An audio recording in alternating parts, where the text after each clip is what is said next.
En muchos lugares de América Latina se usa el término caretear para referirse a una persona que se muestra como lo que no es, aparenta, es un hipócrita. A eso le llamamos caretear. ¿En la iglesia se caretea? Yo creo que sí, como también en la sociedad civil. Lo que pasa que entre nosotros no debería ser así, si queremos imitar a nuestro divino maestro. Confieso que hay pasajes de los evangelios que a mí me hacen temblar. Particularmente hay uno al comienzo del capítulo 23 del Evangelio según San Mateo, que siempre me deja un poco temblando. Estos versículos del comienzo del capítulo 23 tienen correlatos tanto en Marcos como en Lucas, pero hay alguna parte que es propia de Mateo. Por ejemplo, cuando dice: ustedes no se hagan llamar maestro, porque no tienen más que un maestro, y todos ustedes son hermanos. A nadie en el mundo llamen Padre, porque no tienen sino uno, el Padre Celestial.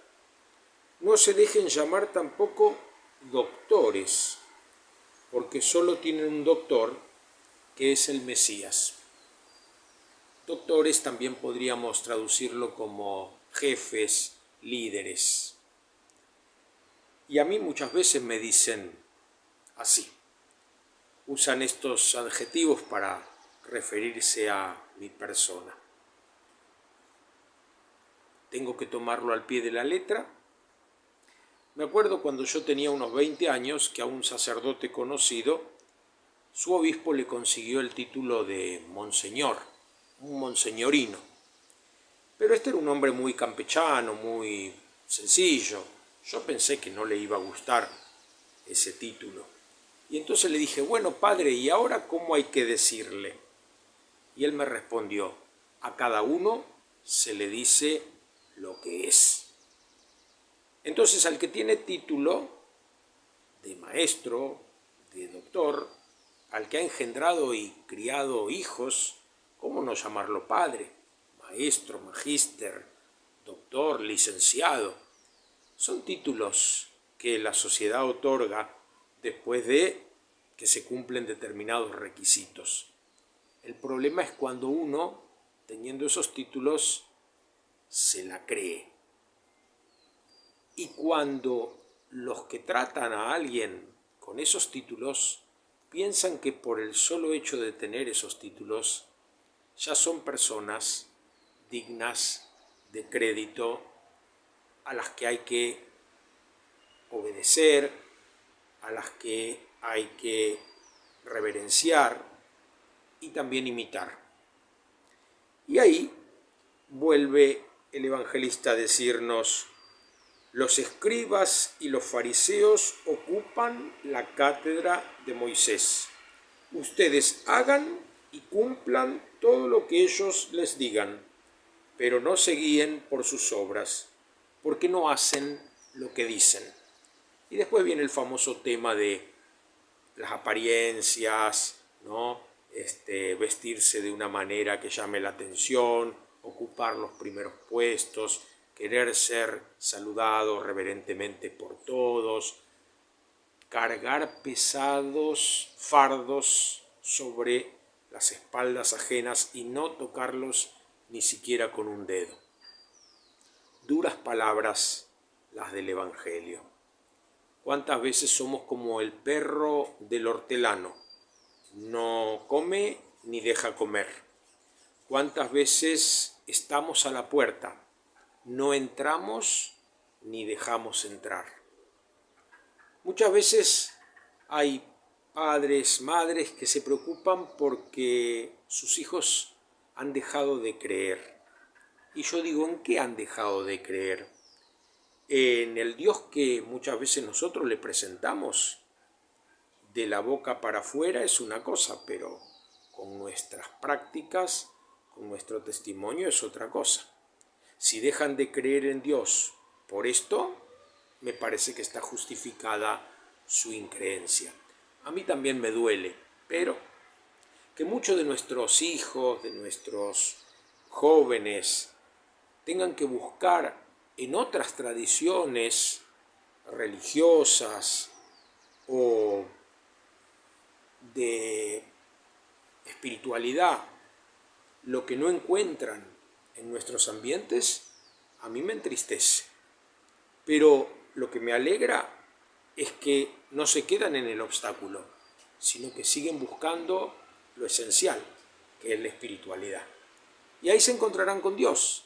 Tal vez no se encontrarán con los dogmas, tal vez no se encontrarán con las prácticas, pero Dios siempre está más allá de todo eso. Como dice Santo Tomás de Aquino, el objeto de nuestra fe no son las formulaciones dogmáticas, sino aquella realidad a las que ellas hacen referencia.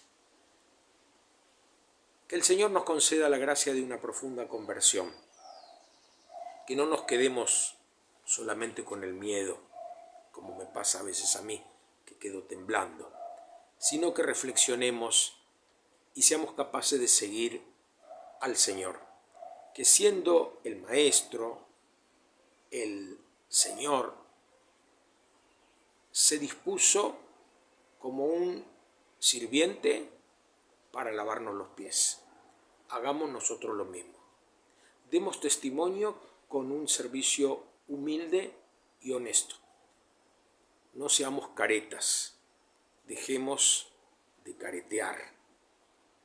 Y si descubrimos a alguien que nos parece que caretea, no lo juzguemos, porque nosotros no somos quien para juzgar. Hay un refrán que yo escucho desde chico, que dice que en el país de los ciegos el tuerto es rey. Pero creo que cuando la ceguera se difunde mayormente, en ese país de ciegos, el que gobierna suele ser un ciego de nacimiento. Cuando hay una mediocridad instalada, se teme a todo el que pueda hacer un poquito de sombra. El perejil le tiene miedo a la lechuga, porque la lechuga le hace sombra. Que el Señor nos ayude a ser auténticos discípulas y discípulos suyos. Que dejemos de caretear. Que tratemos de imitar al Señor, que siendo grande se hizo pequeño. Que siendo poderoso se hizo débil.